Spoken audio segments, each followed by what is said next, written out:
तुला राशि वाले व्यक्तियों, आपके लिए अक्टूबर का महीना कैसा रहेगा, यानी अक्टूबर माह का राशिफल इस वीडियो में बताने जा रहा हूं। और सार रूप में अगर मैं आपको कह दूं तो भाई काफी उतार चढ़ाव वाला है, क्योंकि शुरुआत में जहां कुछ कुछ ग्रह आपको सपोर्ट नहीं करने, वहीं उत्तरार्ध में भी थोड़ा बहुत दिक्कत रहेगा, लेकिन कई मामलों में आपको अच्छे फलों की प्राप्ति भी होगी। तो आइए इस राशिफल में हम जानते हैं कि आपके लिए पूरा जो ग्रहों का राशिफल का सार है वो कैसा रहने वाला है। आपको इस वीडियो में राशिफल, नक्षत्र फल, कौन से दिन आपके लिए नेगेटिव रहेंगे, इसके अलावा लग्न और भिन्नाष्टक वर्ग के आधार पर पर्सनलाइज करके कैसे अपना फल देखा जाता है, ये तमाम सारी जो है जानकारियां बताने जा रहा हूं। तो पूरा का पूरा वीडियो जरूर देखना है। वीडियो को लाइक, चैनल को सब्सक्राइब और इस वीडियो को हाइप भी जरूर करें ताकि ज्यादा से ज्यादा लोगों तक ये जानकारी पहुंचे। शुरुआत करते हैं सबसे पहले हेल्थ के मामले में। तो देखो, हेल्थ के मामले में जो आपके राशि का स्वामी शुक्र है वो आपके जो है 11th हाउस से ट्रांजिट कर रहा है। कब तक? 9 तारीख तक। यानी 9 तारीख तक तो वह ग्रह अच्छा है, लेकिन 9 तारीख को उसका 12th हाउस में आना आपके लिए अच्छा नहीं है। तो ये आपकी हेल्थ को गड़बड़ करेगा, यानी कि आपकी रोग प्रतिरोधक क्षमता को समाप्त करके नेगेटिविटी, दिक्कत, परेशानी दे सकता है। तो स्वास्थ्य के मामले में 9 अक्टूबर के बाद समय थोड़ा डामाडोल रहेगा। इसके अलावा आपके लिए ये जो दिन लिखे हैं 1, 2, 3, 10, 11, 19, 20, 29, 30, इन दिनों में भी आपको ज्यादा सतर्क और सावधान रहने की जरूरत होगी, क्योंकि ये आपके लिए थोड़े दिक्कत या परेशानी वाले रह सकते हैं। बात करते हैं आपके आर्थिक मामले में। तो भाई आर्थिक मामलों में जो है समय आपका मिले जुले फल वाला रहेगा। शुरुआत जहां अच्छी नहीं है आपके लिए, मतलब ठीक ठाक है, कोई दिक्कत आपको ज्यादा परेशानी नहीं है। तो वहीं इस महीने के उत्तरार्ध में जो सूर्य का राशि परिवर्तन हो रहा है, ये मंगल का राशि परिवर्तन हो रहा है, वह आपके लिए अच्छा है। तो वहीं जो सूर्य का राशि परिवर्तन 18 तारीख 17 तारीख को होगा, वो भी आपका जो है टेंशन को खत्म करने वाला, आर्थिक मामले में अच्छा है। कहने का मतलब कि आर्थिक मामले में अगर हम देखें तो शुरुआत इतनी अच्छी नहीं है, लेकिन इस महीने का उत्तरार्ध का मतलब कि 15 तारीख के बाद, यानी 17 को सूर्य का परिवर्तन, फिर मंगल का परिवर्तन जो होगा 27 को, वो ज्यादा बेस्ट रहेगा, अच्छा रहेगा, उत्तम फल वाला रहेगा। अब बात करते हैं आपके पारिवारिक सुख की। तो पारिवारिक सुख में अनुकूलता दिखाई देती है, माता पिता सभी का एक अच्छा सहयोग दिखता है। अगर कोई हेल्थ में इश्यू, दिक्कत, परेशानी है तो वो भी समाप्त होगी। समय आपका श्रेष्ठ रहेगा, उत्तम फल वाला रहेगा। लेकिन गुरु का जो राशि परिवर्तन हो रहा है, गुरु अभी 9th हाउस में ट्रांजिट कर रहा है और 18 तारीख को वो चला जाएगा 10th हाउस में, वो इतना ज्यादा अच्छा, श्रेष्ठ फल वाला, उत्तम फल वाला नहीं कहा जा सकता। ये आपको ध्यान रखना होगा।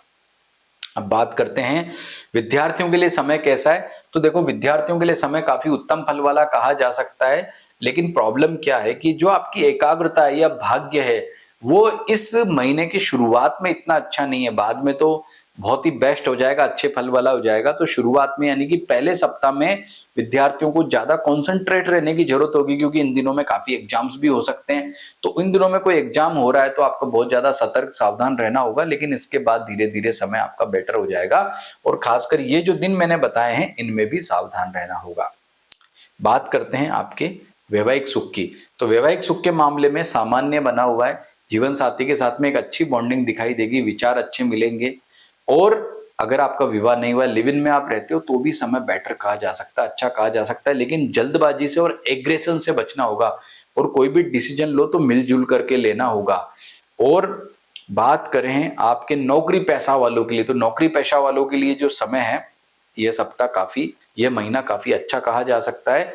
इन दिनों में आप सावधान रहना। ये जो दिन लिखे हैं, इनमें अगर जब भी आप कोई काम करते हो तो उसको कॉन्सेंट्रेट होकर करने की कोशिश करना।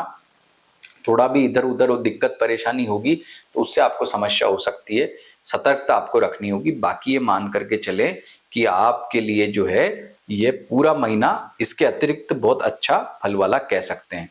अब नेगेटिविटी क्या है कि सूर्य 12वें घर में ट्रांजिट कर रहा है शुरू में, तो ओम गृणी सूर्याय नमः मंत्र का जप करना है। और शुक्र नेगेटिव ट्रांजिट कर रहा है, खासकर शुक्र सबसे ज्यादा आपको दिक्कत दे रहा है, खर्चे बढ़ाएगा, आपके हेल्थ में थोड़ा इश्यू क्रिएट करेगा। तो ओम शुम शुक्राय नमः मंत्र का जप करना है। माँ लक्ष्मी की आराधना, दिवाली आ रही है तो पूरा महीना ही करो भाई, मैं तो कहता हूँ 9 तारीख से, क्योंकि माँ लक्ष्मी की साधना से आपको विशेष राहत मिलेगी। तो ये जो मैंने फल आपको बताए हैं, ये आपके राशि फल के आधार पर बताए। अब नक्षत्र फल के आधार पर जानते हैं और डीप और गहराई में कि आपके लिए समय कैसा रहेगा। तो आइए जानते हैं। चित्रा, स्वाति और विशाखा, इन 3 नक्षत्र में जिनका जन्म होता है उनकी होती है तुला राशि। तो हम क्या देखते हैं, सबसे पहले चित्रा नक्षत्र वालों की स्थिति देखते हैं कि श्रवण आपका जो है वो क्या है, कर्म नक्षत्र है, और रोहिणी आपका भाग्य नक्षत्र है। तो हम सबसे पहले चित्रा में से देखते हैं किस किस का ट्रांजिट हो रहा है। चित्रा, ये देखो सूर्य का यहाँ हो रहा है, चित्रा में बुध हो रहा है, चित्रा में जो है और चेक करते हैं चित्रा, तो चित्रा में बस, और ये शुक्र आ गया 28 को। अब आप यहाँ क्या देखोगे, सूर्य एक पाप ग्रह है, तो सूर्य चित्रा में 10 तारीख से लेकर के 24 तक रहेगा, लगभग 14 दिन। ये 14 दिन चित्रा नक्षत्र वालों के लिए अच्छे नहीं कहे जा सकते, क्योंकि सूर्य एक पाप ग्रह है। पाप ग्रह दिक्कत देता है, परेशानी देता है, आर्थिक संकट देता है, मेंटल टेंशन देता है। ये चित्रा नक्षत्र वालों को मिलेगी, क्योंकि आपके नक्षत्र में खुद जो है सूर्य का ट्रांजिट है। यही चित्रा नक्षत्र में 7 तारीख को बुध है। सूर्य आएगा 10 को तकलीफ देने, लेकिन 7 तारीख तक बुध है, और बुध बहुत ही बेस्ट है। यानी कि चित्रा नक्षत्र वालों के लिए शुरुआत महीने की बहुत अच्छी हो रही है। 7 तारीख तक समय अच्छा रहेगा, बाद में समस्या आएगी, और लास्ट में 24 तारीख को तो सूर्य निकल जाएगा, स्वाति में आ जाएगा। फिर लास्ट में जो है चित्रा वालों के शुक्र आएगा। कहने का मतलब शुरुआत बहुत अच्छी है चित्रा वालों की, लास्ट भी बहुत अच्छा है, लेकिन बीच के टाइम में ये 10 से 24 तक सूर्य परेशान करेगा। लिख करके ले लीजिए। बात करते हैं अब स्वाति नक्षत्र वालों की। स्वाति, धनिष्ठा, मृगशिरा। तो हमने क्या देखा कि स्वाति नक्षत्र में जो है वो मंगल का ट्रांजिट यहाँ दिख रहा है। आपको मैं क्लियर दिखाता हूं कि स्वाति नक्षत्र में जो है वो यहाँ पर दिख रहा है। स्वाति नक्षत्र में मंगल का ट्रांजिट यहाँ दिख रहा है। अब मंगल कब तक रहेगा, 13 तारीख तक। तो भाई 13 तारीख तक स्वाति नक्षत्र वालों का टाइम अच्छा नहीं है। क्यों नहीं है, क्योंकि मंगल एक पाप ग्रह है। क्या देगा दिक्कत, वैवाहिक जीवन में दिक्कत, व्यापार में समस्या, आर्थिक मामले में समस्या। ओम अम अंगारकाय नमः मंत्र का जप कर लेना स्वाति नक्षत्र वालों, नहीं तो ये मामला उठा पटक वाला है, नेगेटिव है। मंगल बहुत खतरनाक ग्रह होता है, खासकर तुला राशि वालों के लिए। मंगल का उपाय कर लेना। मंगल की कारक वस्तु लाल वस्त्र और मसूर की दाल, गुड़, गेहूं इत्यादि का दान भी करना, तो सब कुछ अच्छा रहेगा। लेकिन चिंता की बात नहीं है, क्योंकि 13 तारीख तक ही ये दिक्कत है, 13 तारीख के बाद नहीं है। उसके बाद समय ठीक है। धनिष्ठा आपका कर्म और मृगशिरा भाग्य नक्षत्र है, लेकिन इनमें किसी ग्रह का ट्रांजिट यहाँ नहीं दिखाई देता है। अब बात करते हैं विशाखा नक्षत्र वालों की। तो विशाखा का सदभिसा कर्म और आद्रा भाग्य नक्षत्र है। तो सदभिसा आद्रा में तो कोई ग्रह यहाँ नहीं है। और विशाखा नक्षत्र चेक करते हैं, तो विशाखा नक्षत्र में मंगल आ रहा है 13 तारीख को। जो मंगल 13 तारीख से पहले स्वाति को दिक्कत दे रहा था, सेम वही प्रॉब्लम जो मैंने अभी बोली थी आपके विशाखा नक्षत्र में आएगी। तो ओम अम अंगारकाय नमः और मंगल का दान, ये उपाय कर लेना बहुत ज्यादा जरूरी आपके लिए है। सदभिषा आद्रा में कोई ग्रह नहीं है, और विशाखा में हमने आगे चेक किया तो और भी कोई ग्रह का ट्रांजिट नहीं है। तो मैंने जो आपको यहाँ पे फल बताए हैं, इनको आप समझ लो, जान लो। नक्षत्र के आधार पर जो जो सावधानियां रखनी है वो रख लेना। अब जानते हैं कि भाई कौन से ग्रह ज्यादा दिक्कत वाले, कौन से दिन है। तो ये देख लो यहाँ पर 1, 2, 3, 10, 11, 19, 20, 29, 30, इन दिनों में ज्यादा सतर्क सावधान रहना होगा। अब लग्न के आधार पर जानते हैं आपका समय कैसा रहेगा। तो क्या देखते हैं, सबसे पहले हम देखते हैं कि शुक्र जो है आपके 12वें घर में ट्रांजिट करेगा पूरे के पूरे महीने 9 तारीख के बाद में। शुक्र का 12वें में जाना मतलब आत्मविश्वास में कमी, हेल्थ में इश्यू।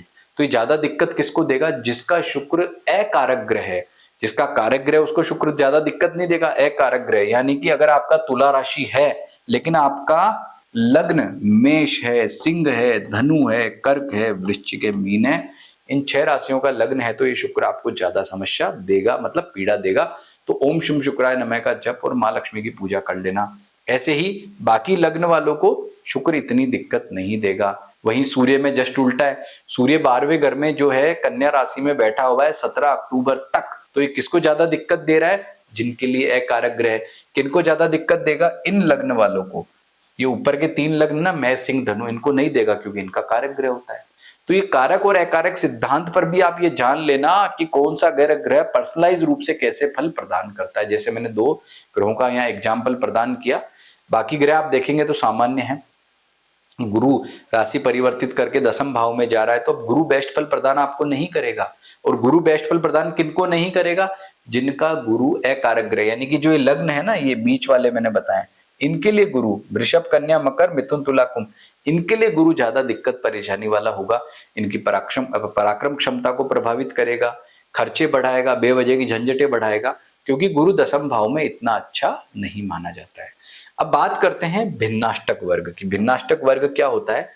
भिन्नाष्टक वर्ग में हम क्या देखते हैं, प्रत्येक व्यक्ति का अलग अलग होता है। ये दोनों कैटेगरी पर्सनलाइज करने की राशिफल को, इसमें हमें क्या देखना है कि भिन्नाष्टक वर्ग में ये देखना है कि कोई भी ग्रह शुभ फल कैसे प्रदान करता है। जैसे फॉर एग्जांपल ये बुध का हम यहाँ एग्जांपल लेते हैं। बुध तुला राशि में कब से कब तक रहेगा? बुध तुला में आएगा 3 अक्टूबर को और 24 अक्टूबर तक रहेगा। बुध श्रेष्ठ फल प्रदान करता है ना यहाँ पे, तो कैसे चेक करें कि ये जो बुध है यहाँ कितनी रेखाओं पर बैठा है?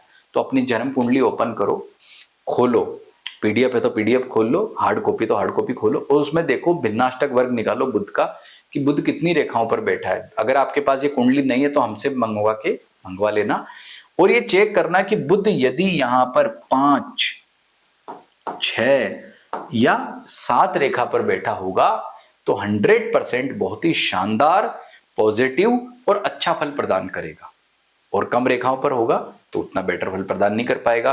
तो एक राशि फल हो गया, दूसरा नक्षत्र फल हो गया, तीसरा आपका लग्न, चौथा भिन्नाष्टक, इन चारों को मिला लो, फिर आपको पता लगेगा कि निश्चित राशि फल कैसे हमें मिलेगा ग्रह का। तो मैंने आपको जो है वो कॉमन, नक्षत्र और पर्सनलाइज राशिफल कैसे देखा जाता है, चारों जानकारियां दी है। इतनी बढ़िया जानकारियां दी तो भाई चैनल को सब्सक्राइब भी करो, वीडियो को लाइक भी करो, हाइप भी करो। और इस महीने दीपावली का त्योहार है, तो मैं माँ लक्ष्मी से प्रार्थना करूंगा आपको, आपके सभी परिजनों को उनकी बहुत बहुत कृपा मिले, आपके जीवन में उल्लास आए, खुशियां आए, और माँ लक्ष्मी बहुत सारा धन आपको दे। नमस्कार।